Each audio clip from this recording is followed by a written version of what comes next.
into this interview. Super hot, exclusive interview. Jon B has an album coming out at the end of November called Comfortable Swag. New look, same man, wonderful voice. Lila representing VIDEOBREAKERZ live right here with Jon B. Not a myth. I am so happy. The show was awesome, Jon. The show is awesome. I guess we're just gonna take our time and just count on you one at a time. All right. Sounds good to me. Right. Oh, man. ATL family is always good to me. Always good to me. I mean, what was special about this show is it was for Monique. I was on the Monique show today, to be specific, and I kind of always wanted to meet Monique, you know what I mean, and get one of my Monique hugs. Oh baby, you know what I mean. I need one of those sugar. Oh baby, baby.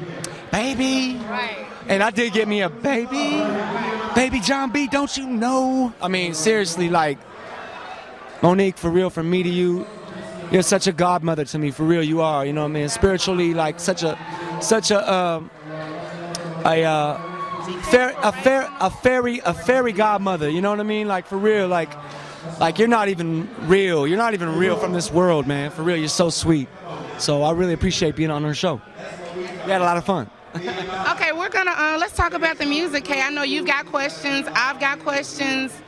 Let's hit them. You ready? You ready? You ready?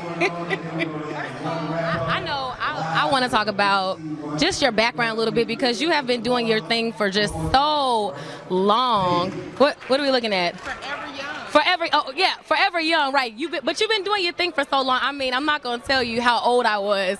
Right. No. Do you mind sharing? 31? I'm about to be 36 in November. Makes you a Scorpio, that's right. Okay, cool. Well, I mean, I definitely have been listening to you for a long time. I mean, since I was a kid myself. Yes, I mean, all the way back from Tupac, just from doing your thing. I mean, you have an extensive resume. I mean, from working with Babyface.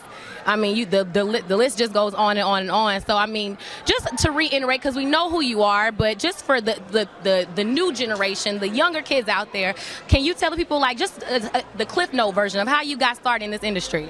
Well, some of y'all might know a guy named Babyface out there, you know. Well, Babyface was one of the most important people in my career because he took my songwriting craft and being a producer, playing the keyboard and programming beats and making my own songs. And he heard the voice and he was like, man, you know, I really at the time I didn't want to be an artist. I was basically just trying to get my production on, you know, and trying to get my publishing. I'm like, hey, you give me a group, I'll produce them, I'll write songs for them, I got hits. And right away, Kenny looked at me, Babyface looked at me and he said, you know, you have an amazing voice and you should try to be an artist if you have the gall, you know. And I said, well, I don't know about that, you know. And I spent about a year really contemplating it. But a year of knowing Babyface, man, I'll tell you, I was able to work with Tony Braxton, Michael Jackson, Color Me Bad, After 7. I mean, every MC that I ever loved in the game, Nas, Jay-Z, Tupac, Guru, rest in peace, Guru, you know what I mean? So at the same time I was working with R&B people, I was just as much working with hip-hop people. And it was all part of my dreams and what I wanted to pursue.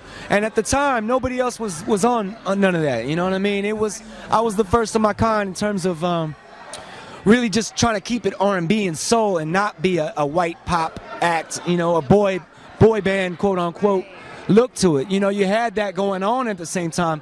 And I was adamantly the opposite of that and wanted to claim that for myself. Like, this is black music, this is R&B music, this is black culture, and I'm identifying with this as a white guy, but y'all don't even see my skin. Y'all see inside my soul. I don't. When I hear your voice, I don't see your skin. I mean, I noticed that you're gorgeous. Drop dead. As you are. I'm good now. I'm good. How does it feel to be live right now on OVN TV? 127 countries can see this gorgeous face hear this bless beautiful you. voice. Oh, you want another kiss? How does it? Yeah. Every time she die, I'm gonna give her a kiss, man. Keep on complimenting you. And How does it feel? And I guess as of now, 2010, because I rock with you in the 90s.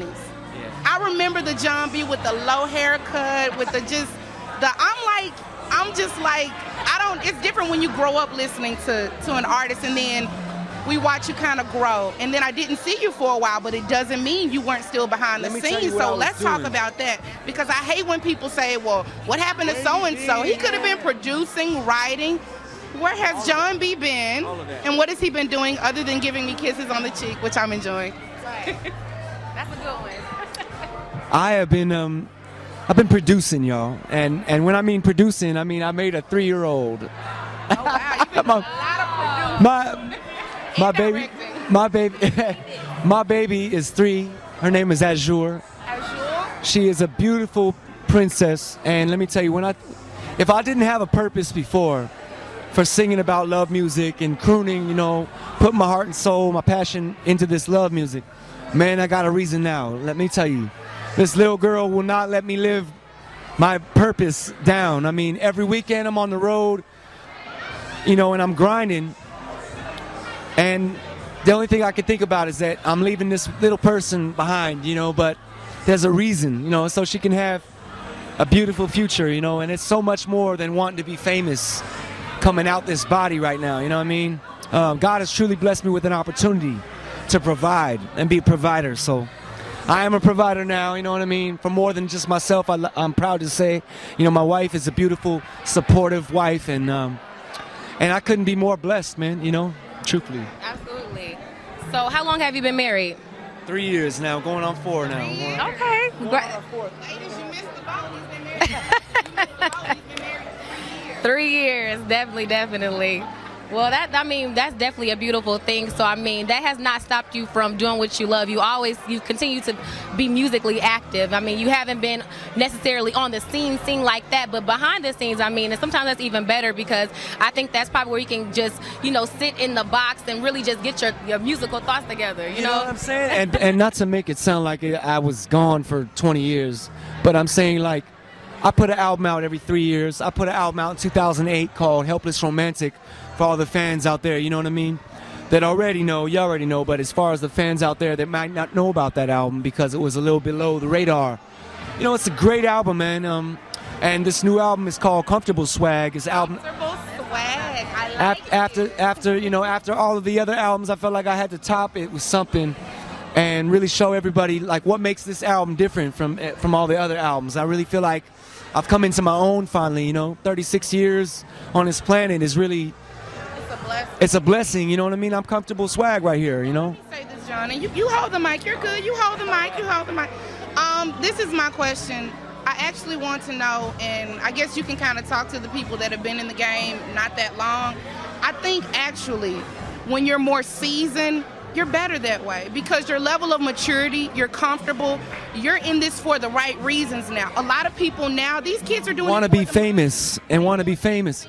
A lot of them is famous and broke, and I'm gonna tell you right now, I'd rather be having my publishing checks coming to me for the songs that I wrote every time, the same year, all year round, for the rest of my life, and when I'm gone, my little girl has a check coming to her. Right. Okay? What are you making music for now? My family and my fan, and when I say my family, I mean my fans, I mean you guys, I mean the people that got me to here. But where do you really get your inspiration from? You know what? I'll answer it again. You guys, my family. Okay. I do. You know, it's like this conversation's inspirational. Yeah. You know, and I'm so blessed to be able to go around the world and have random conversations with random people like yourselves who help me build and know how blessed I truly am. You know what I mean? Because man, thank you so much. I try to be. You know, I've been in situations where I've approached certain artists where I've had a similar, I feel like we have a similar bond or something like that. It's something I might be able to like relate to this dude about. So I've gone up to him and be like, OVNTV.com, channel 53.